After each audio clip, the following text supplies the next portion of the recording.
So a basic way an artist can make or a little story in someone else's mind is just by combining two pictures. So let's use the emoji keyboard here to start that journey.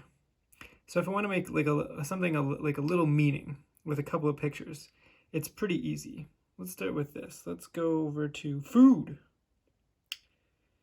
And let's grab something like an olive. There we go. So we've got an olive, right? Olive. Some people like them, some people don't. They're bitter, they're kind of salty. So it just depends who you are and if you like it. But if I put that next to this, what does that mean? All of a sudden we have meaning, right? Someone is communicating that they don't like olives. They puke when they see them, smell them, eat them. They're showing their disgust for it, right? So there's a little meaning, almost a little story, but more of like a little meaning. Then if we stay over here, let's communicate another thing. So another idea that can come out of two pictures. So we've got eggs in a pan and we throw some bacon beside it. What are we talking about all of a sudden? You have an idea in your mind. You're thinking probably, if you're from the Western world especially, is breakfast, right? We've got bacon and eggs, very basic, two little things, but can put an image in your mind, right? You could be thinking breakfast. You could also be thinking like animal products. So there's more than one meaning that can come from these things, but we're trained by our culture to see specific things. All right, let's talk about tiny stories.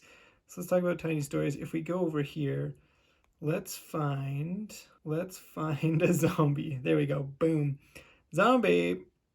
And then let's grab, I think we've got to go to this little section right here.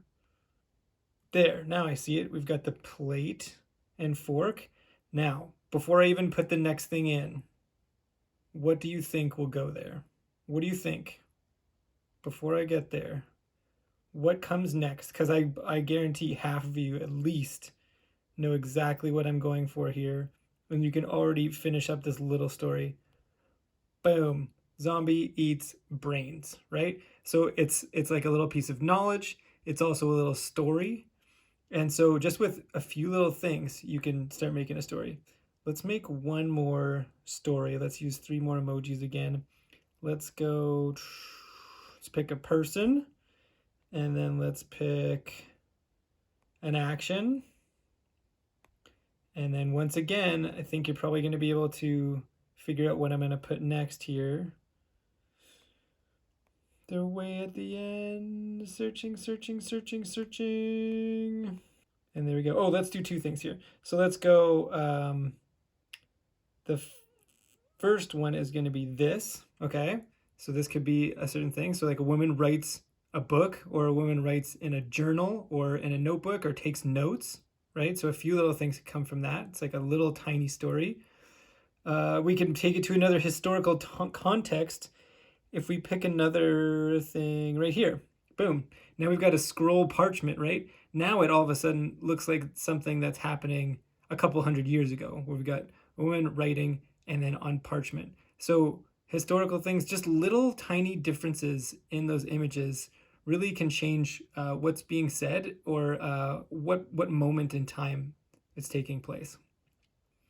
Okay, let's do one last one. So we've got, let's start with mad, and then getting red, angry, and then being so angry that you're swearing.